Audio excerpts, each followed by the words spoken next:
On the 6th of August 2021, after a long witch hunt and a gruesome series of events, DZK, the lead designer for Respawn, was fired. But was it really justified? With a series of tweets towards the Apex community, DZK had put a target on his back.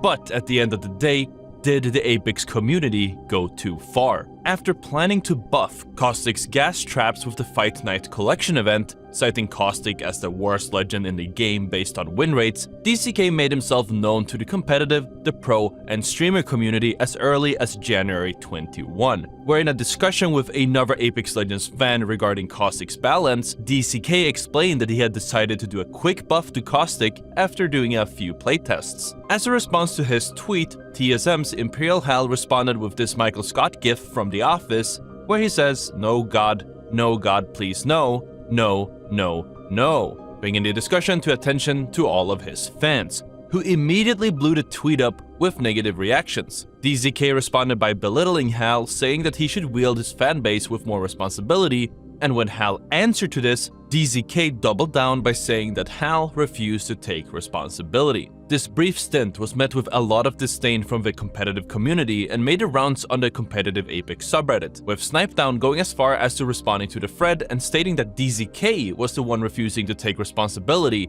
for rushing a massive change that from the looks of it didn't get nearly enough of a testing period to implement. Surrounding this exchange, DZK even went as far as to call the involved personalities upset nerds. Users on the competitive Reddit chimed in with their own takes. We don't need to humiliate him. He is doing a great job doing it to himself. This grown man is out here crying in public because someone responded to his tweet with a Michael Scott gif. The way he talks to Hal with the "this is not you taking responsibility" sounds extremely patronizing, as if he is scolding children. It do be kinda cringe. Honestly, the way the dev is talking to, by far, the most popular player in the game shows why this game hasn't been able to compete, popularity-wise, with other franchises. And this wasn't the first time that DZK had responded this way to a games community, as he used to work for Riot Games and officially left for similar reasons after Riot Games had hosted a panel at PAX West to help more women and non-binary participants to enter the games industry.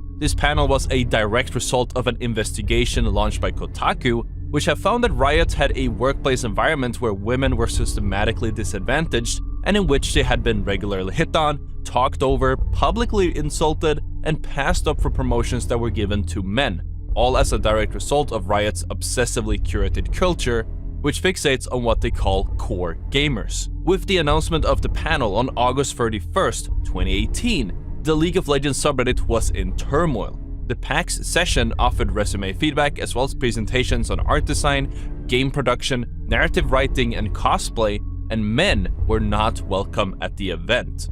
One comment even said that you don't fix your workplace culture by being sexist towards men. As a response to this situation, DZK went on a Twitter rant, referring to the previous thread as a toxic landfill and going so far as to call the angry League of Legends fans man babies. This was followed by a series of tweets explaining why he believes sexism against men doesn't make sense, as well as explaining why he doesn't believe that men are welcome in his spaces, as he believes that men have too much and women just don't have enough. As a result of this Twitter thread, the League of Legends Reddit trained their sights on DZK, creating a thread linking his tweets and zeroing in on the sexism against men and man baby comments, and calling for DZK's removal from the Riot Games team. And after this had garnered enough attention, on September 7th, about a week later, DZK and another developer were confirmed to no longer be working over at Riot Games. Allegedly, DZK had chosen to leave the company of his own will. As DZK has scrubbed most of his controversial online presence after the events in 2021, I had to use Kotaku as a source for the Riot situation, and they are sadly known to have their own bias on things. In this case, they didn't mention this retweet by DZK where it was implied that the men who were upset should jump into a plane turbine, so take the details of these events with a grain of salt. And this isn't meant to be a political video, and my goal isn't to fan the flames of the gender wars, but this context is crucial for later in the story, so bear with me, because this story has just gotten started. While DZK made himself known in the early 2021, and it seemed like he had a pivotal role in legend design and balancing between Season 5 and 9, he kinda stayed a bit low after the clash with the pro community. Many members were citing his Twitter outburst and the way he acted against the streamers, but nothing really came out of it. Until around June the same year, when the Season 9 collection event dropped. Many players had been waiting for any changes to Wattson, as she was in a terrible place.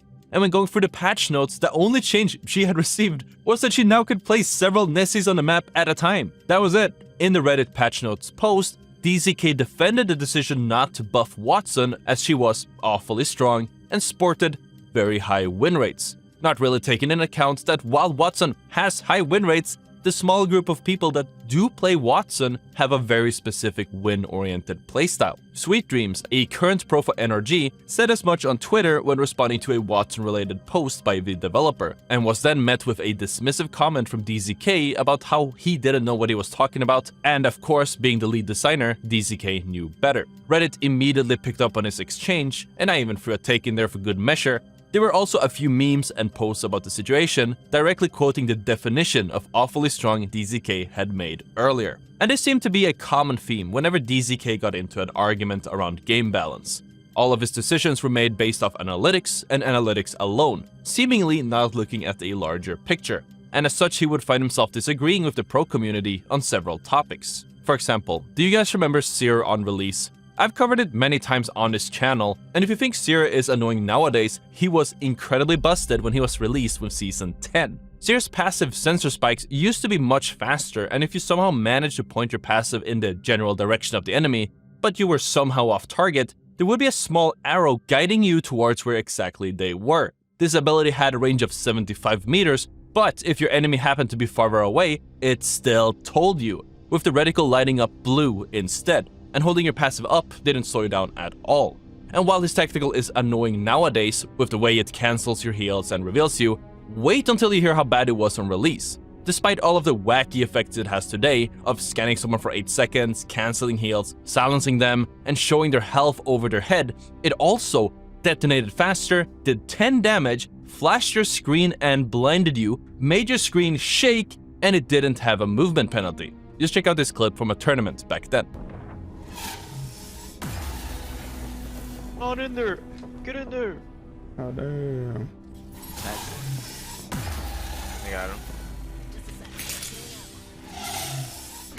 No, he found us. Safe, right? It was. They found this one.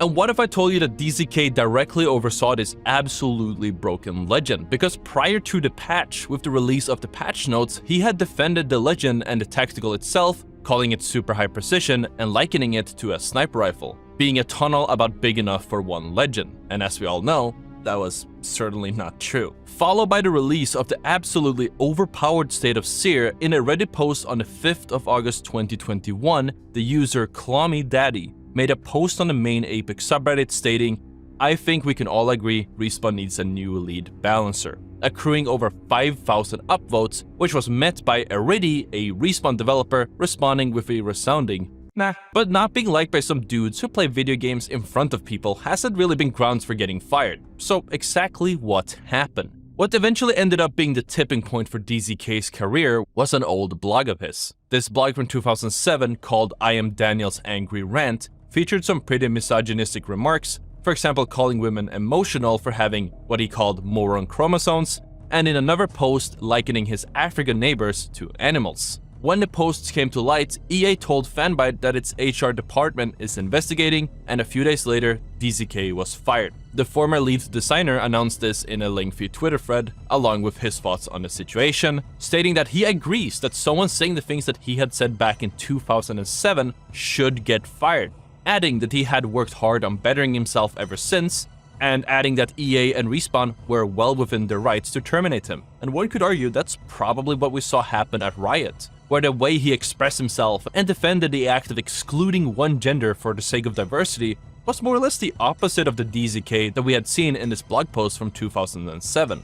Almost like he had gone from one extreme to the other. But the tragedy didn't end there. DZK's wife shared her thoughts on the situation, stating that this decision sends the message that no developer is safe if they aren't well liked, and that there isn't justice in tearing down somebody who has bettered himself, and have made very public, even extreme efforts, seemingly to remedy his past. In the final part of the thread, she also added that the stress from the situation went as far as to cause her to miscarry and lose a wanted pregnancy. The story of DZK shows how toxic gaming communities can be, and that if you are vocal about your opinions on trivial things such as game balance, no matter who you're speaking up against, there is a chance that many will go out of their way to ruin your dream job and your reputation.